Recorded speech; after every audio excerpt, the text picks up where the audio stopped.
Hello दोस्तों, आज की कहानी का नाम है भूत बावड़ी। गौपुर के ठाकुर गोपाल सिंह न्याय के लिए प्रसिद्ध थे।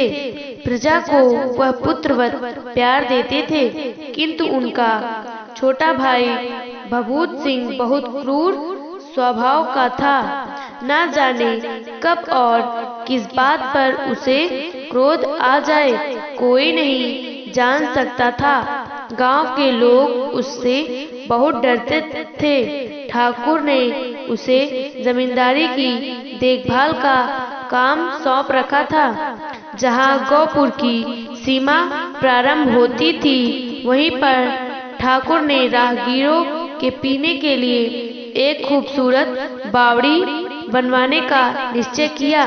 बावड़ी 40-50 हाथ गहरी खुद गई, तब भी उसमें पानी नहीं आया। एक दिन भयानक दुर्घटना घटी। बावड़ी की एक दीवार का कुछ हिस्सा ढह गया। 2 मजदूर दबकर मर गए। तब से बावड़ी अधूरी ही छोड़ दी गई। उस बावड़ी को अपशकुनी मान उसके बारे में कई अनोखी बातें गांव में फैल गई। उसी गांव में रहते थे पंडित रामधन। वह ठाकुर के विश्वास पात्र और सलाहकार थे।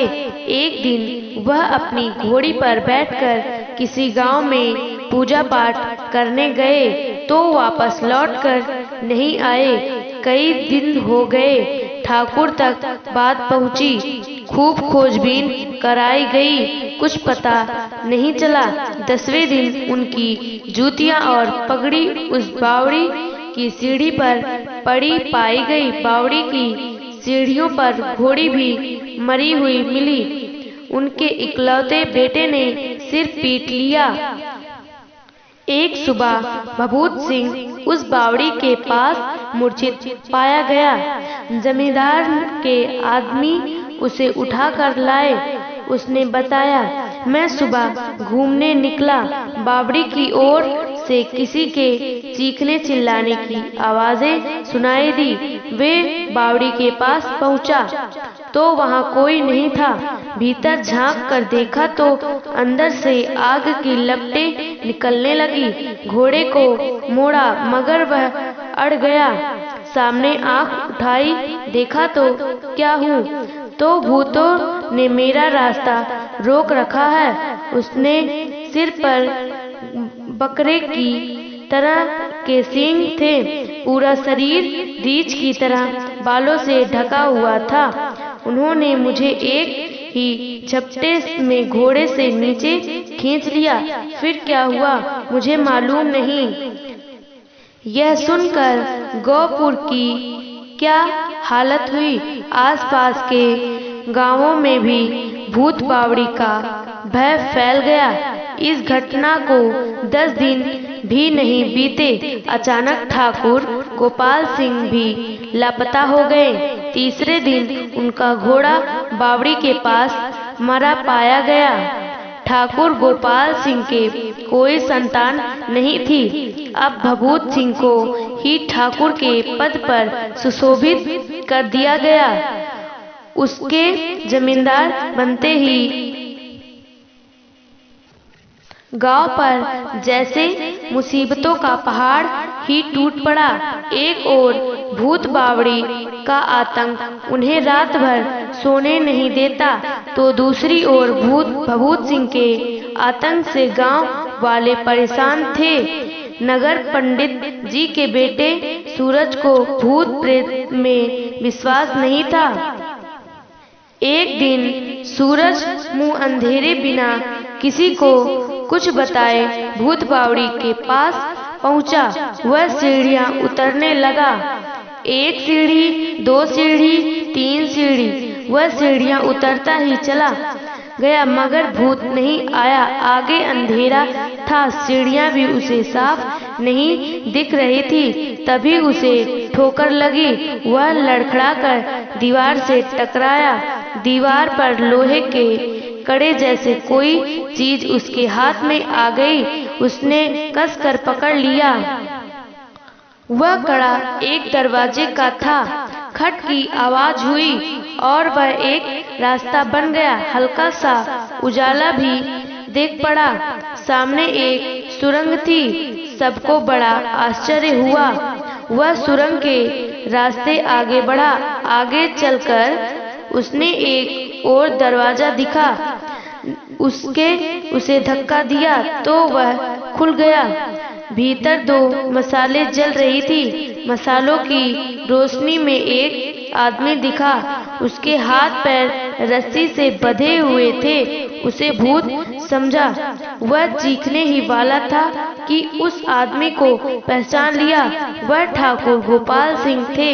वह बोला, क्या आप ठाकुर साहब जी हैं या कोई भूत?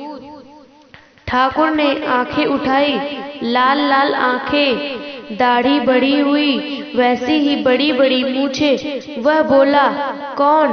अरे तिल तिल कर क्यों मारता है भभूत? मैंने तेरा क्या बिगाड़ा है दुष्ट? मुझे किसी भी खजाने का पता नहीं मालूम। सूरज सारी बात समझ गया। बोला, ठाकुर साहब, मैं पंडित रामधन का बेटा सूरज हूँ, भभूत सिंह नहीं हूँ। आप इस हालत में विश्वास ही नहीं होता कि आप जिंदा हैं। ठाकुर ने कुछ क्षण उसे घूर कर देखा। पहचान कर बोले, अरे बेटा सूरज, तुझे भी उस राक्षस ने पकड़ लिया क्या? सूरज ने बताया कि वह कोई खुद भूतों के पास चलकर आया है, मगर यहाँ तो बात ही कुछ दूसरी थी। ठाकुर ने बताया, यहाँ भूत भूत कुछ नहीं है, भभूत सिंह के आदमियों की ही करामात है।